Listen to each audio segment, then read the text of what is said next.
Hi all! I'm really glad you're here and you are watching this video. So in this video, I'm going to share with you my results of the CPE exam, which I took like several months ago. It was in July, if I'm not mistaken. So I have a couple of videos on the preparation for this exam, and today I'm going to share with you my results. So let's get started. Here, finally, I got my results and I'm pretty happy, although I do believe that I need to work a little bit more and I really want to improve my results. But, well, I believe it's okay for the first time, yeah? So it was my first time that I took this exam, so I believe it's okay, but I'm really striving for grade A. So my grade is B. I've got grade B, which is pretty good, and actually, well, I was missing, I think, only 1 or 2 points to get grade A, and well, I feel so sorry about that, but still, it's okay. I'm satisfied with my results, and this is the first time I've taken this exam. So I believe that I'm going to improve my result in the future, but not this year, probably next year or in a couple of years, as I'm pretty busy now with some other things. Okay, so I would like to share with you my score for each of the sections we have at the exam. So I've got 220 points for reading, and this is like grade A, I believe. So, well, frankly, the exam was several months ago, so I don't quite remember what the texts were about, but they were okay. They were not really complicated and they were not very easy, so they were fine. And I cannot really think of the mistakes I could have done. Probably, there were some misunderstandings, and I still think that reading in CPE, especially the part where you have to answer the questions about the text, it's kind of vague, I would say. So sometimes you don't really, well, the way you interpret the words of the author may not be interpreted in the same way as the examiners do. So I don't know. This is I do believe that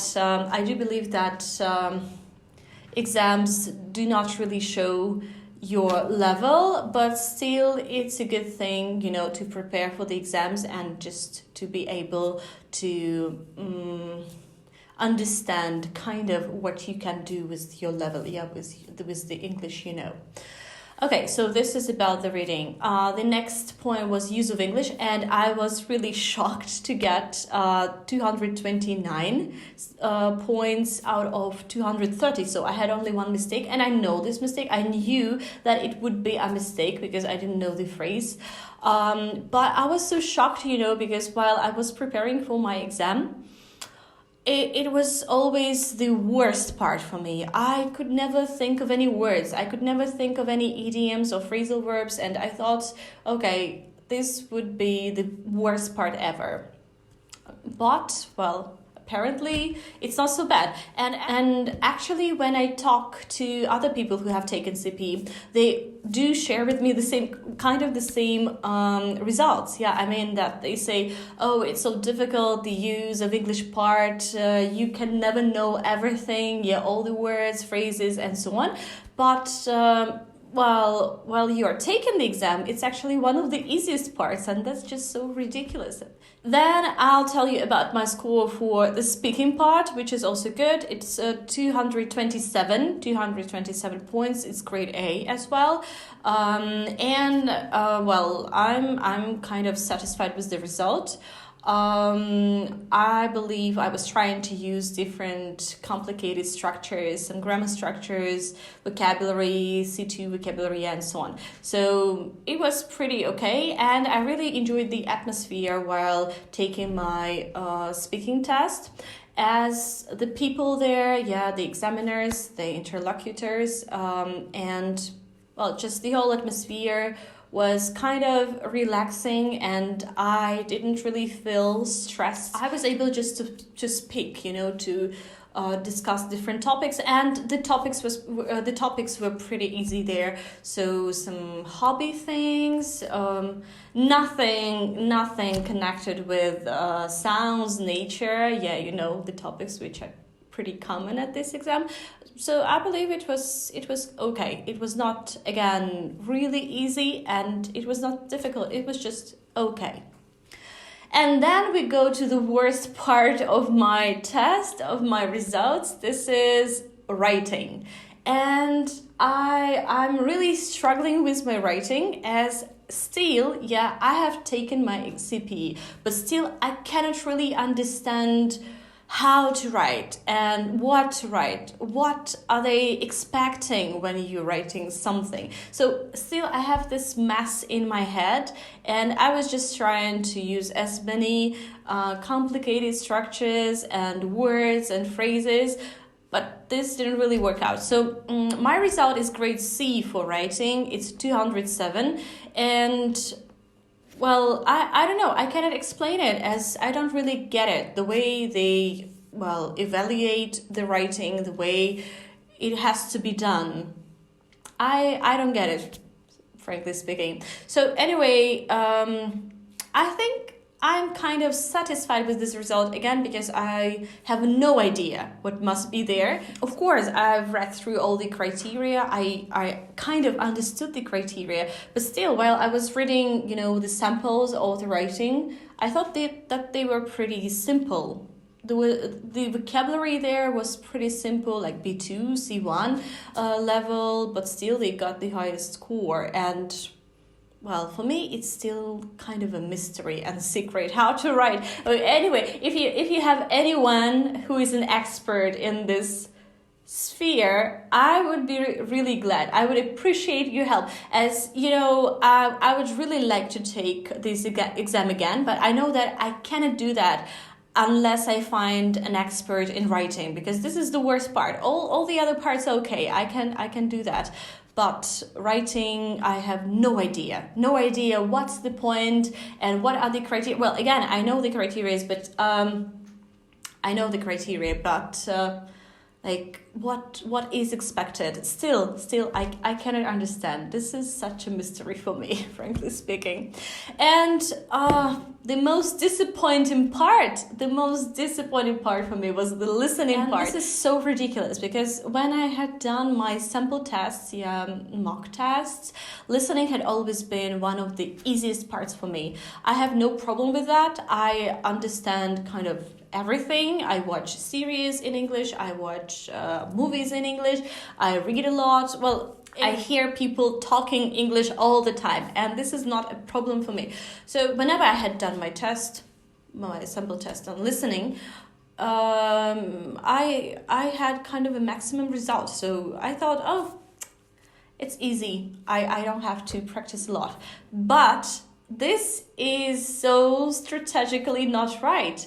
When you have this CPE exam, we have listening not in the beginning of the exam. Although I do think that listening must be before all the other parts.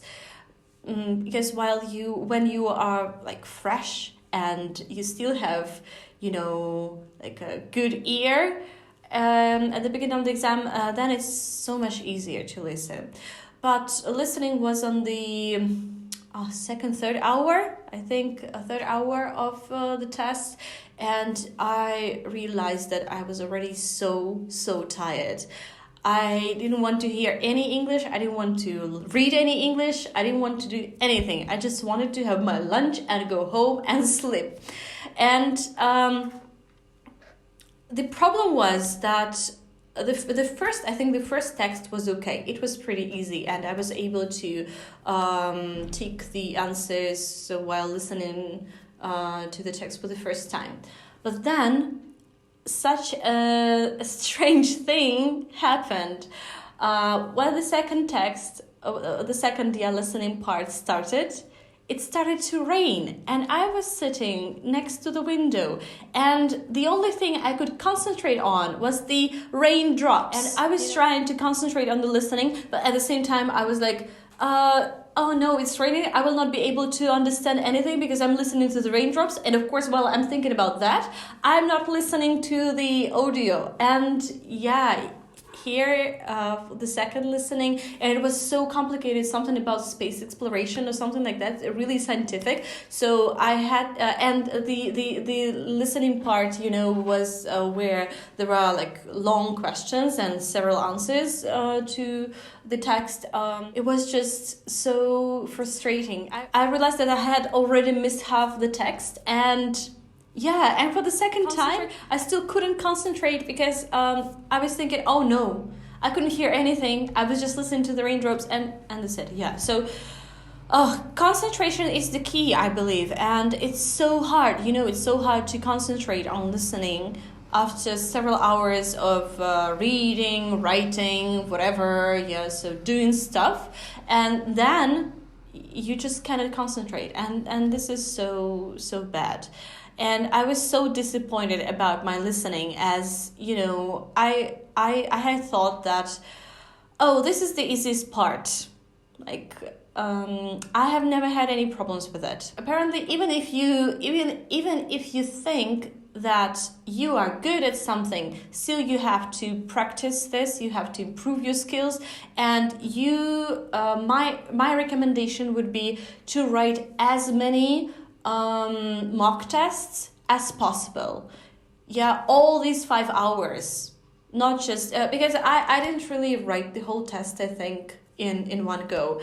I sometimes I would write just the listening or reading and writing, but not all together. And now I realized that I was not prepared for such kind of tension. So, yeah, I haven't said my results for the listening. It's 208. This is grade C, and this is so bad. Like, again, I feel so discouraged and disappointed because of this result. I know that I could have done much better, and I could have gotten my grade A. But, well, whatever. Things happen. So I think it's even good because I can prepare now even better, in a better way. So I think I will be striving now for the highest result ever. So I don't know if it's possible. I will try. I'll do my best. And I'm not sure if I'm going to take it this year. I think I had enough of it last year. I think I need some break. And as I'm also preparing for some other exams, I will have some break, I believe. Yeah. Okay, so anyway, thank you for watching this video. I hope you enjoyed listening to my experience of taking the exam. And if you have any questions concerning the exam, if you have any questions concerning the procedure and, I don't know, anything, yeah, connected with learning English and taking exams, I'm here for you. I will be glad to answer all of your questions. And please do not make the same mistakes. Yeah. Okay, enjoy your day and see you. Bye.